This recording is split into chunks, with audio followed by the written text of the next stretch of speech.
Assalamualaikum dan selamat kembali ke Domir TV.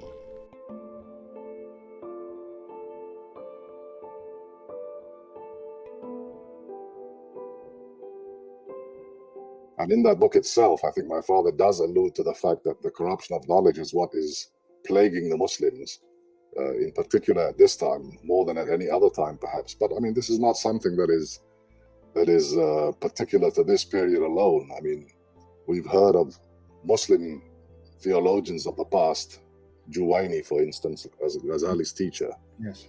I mean, he was probably one of the few, or rather one of the many, who classified the man or people into four kinds. And it's that category of classification that Juwayni did, perhaps, that we can allude to the fact that this is also warning about the corruption of knowledge.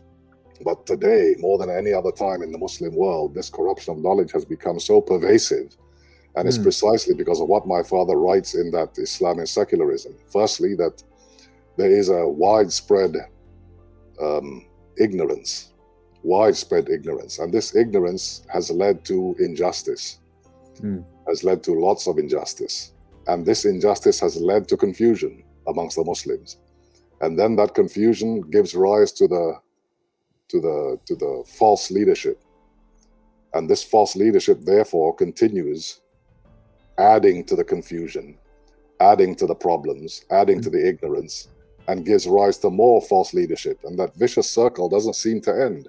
And that's what we are facing now. I mean, this book written in 1976 was a warning to the Muslims at that time, that they should be warned about what they're doing, what their emphasis is, and how to overcome it. And in fact, my father did give the solutions to these problems. He identified what the problems were and gave solutions. And the primary solution, obviously, was education, a proper Islamic education.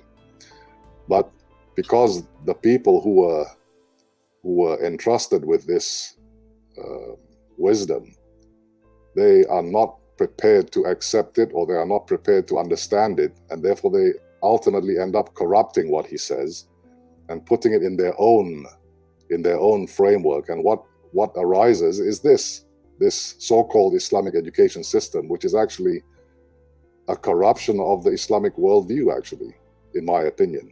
I mean, in my view, I think that the emphasis, the immense emphasis on the legal system or the judiciary or the law is really, I mean, it's really deviating from the real problems, because you can't legislate everything, but they think that you can. Right. And this is the thing. I mean, this kind of a legalistic education is not something which is difficult. That's another thing. It's not a difficult subject.